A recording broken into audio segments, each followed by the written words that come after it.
Greg Andrick here, bringing you another Business Freedom Conversation post. So a whole bunch of stories have popped up on the business press today that China's economy has slipped into deflation. They've had problems restarting from the COVID crackdowns that they had, and the largest problem is their real estate market. But they've had some huge declines in prices and the stock market. I mean, more than 10% in these different areas. And they're attributing their problems of why they're slipping into deflation is that the real estate market's a huge problem. It was way overbuilt. There was a crackdown on debt. Sound familiar? In our country now, almost 80% of the people can't afford to get a mortgage to buy the home. China has kind of the same issue. There's been a significant drop in home prices because of that. And then there's a confidence problem, and they're saying because people's values of their homes and real estate have gone down, they're feeling poor, and they're normally a saving country. They normally save 35% of their disposable income. Americans save around 7%. Then the other issue is that the government is not doing stimulus with China because they're on a debt overload. Sound familiar? We are in a country that borrows $2 trillion a year. Then really that the government borrowed a lot, so they're not wanting to do stimulus because they would have to borrow more money. Maybe they need an administration like ours. And then the biggest problem is they're struggling with a business model issue. The last 45 years, their economy has been based on providing low-cost goods to the West, and they're struggling for basically the next model, particularly as the U.S. and other Western economies shift away from China for security and economic reasons, and they're losing that, and that's what's tipping them to deflation.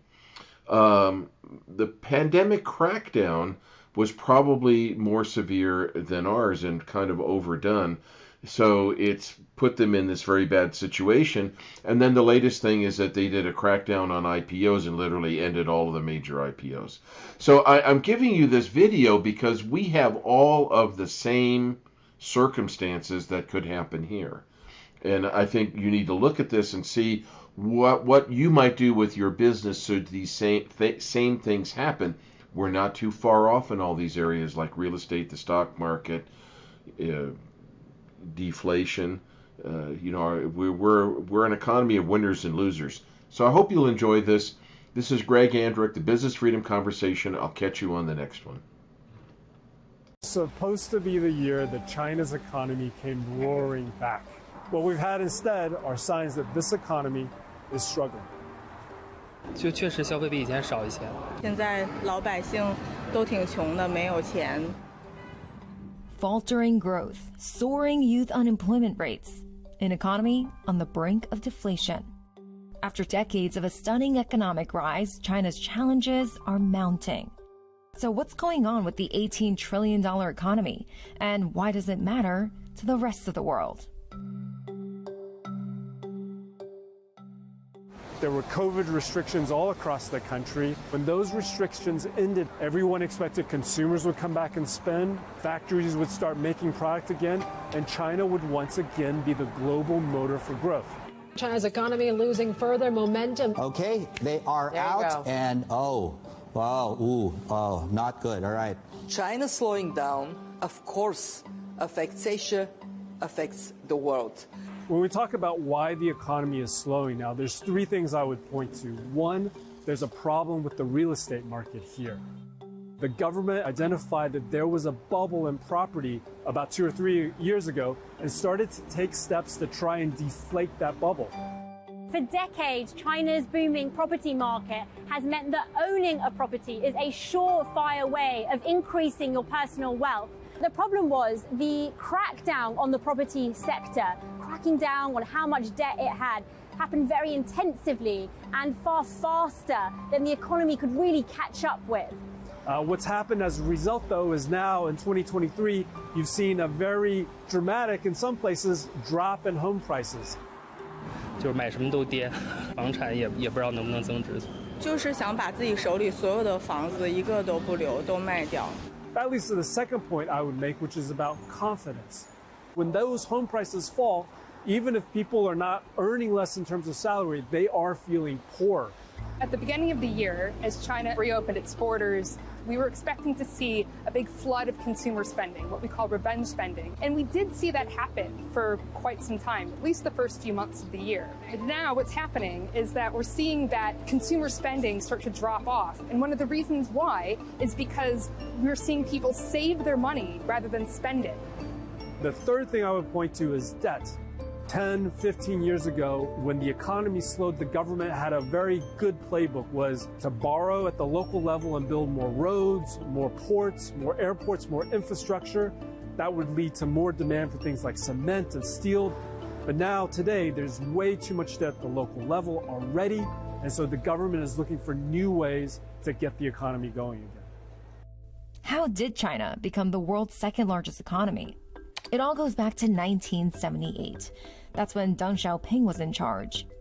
Today, he's known as the architect of modern China for the major reforms he pushed through. But even he might be surprised by the scale of change unleashed. By opening up to trade and investment, China kickstarted a 45-year transformation that took it from a largely agricultural society to the economic powerhouse we know today.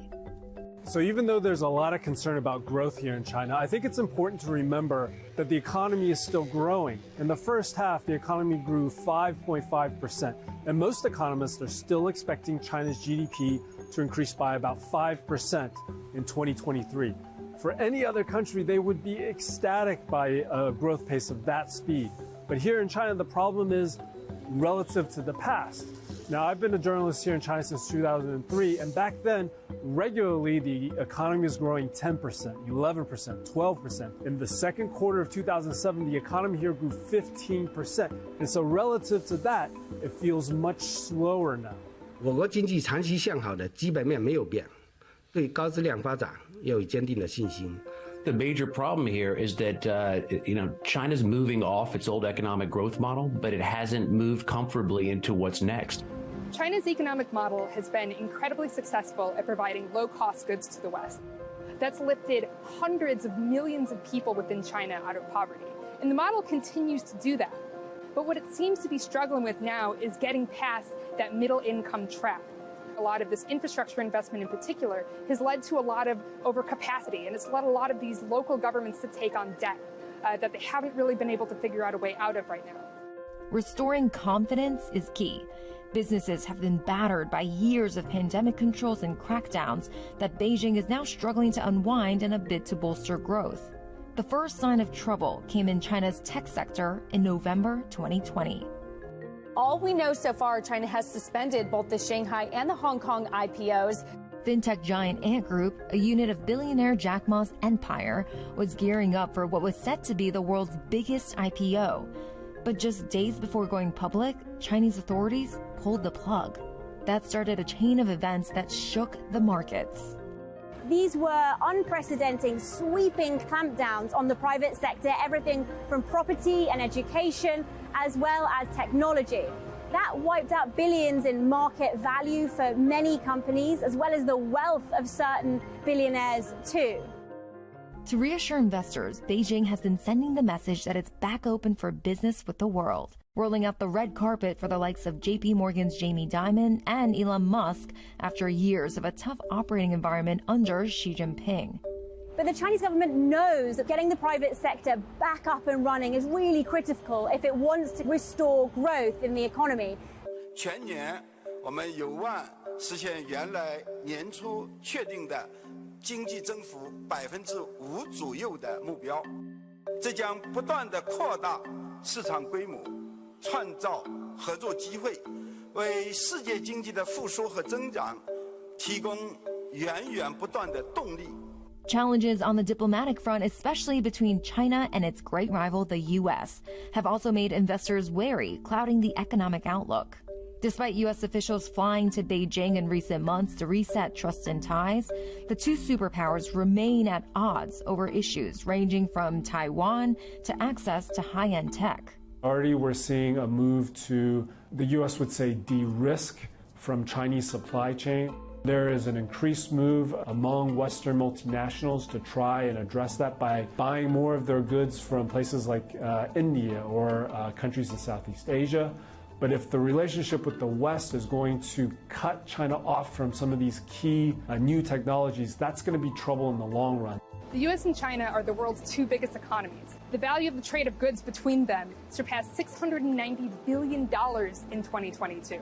I think the Chinese are concerned about sluggish growth in their economy. So that relationship between the U.S. and China, whether it be trade, manufacturing, you name it, has been hugely beneficial for both economies, and it has huge spillover effects for the rest of the global economy. China is hugely important to the world because it is such an important end consumer for products, especially in the commodities and energy world.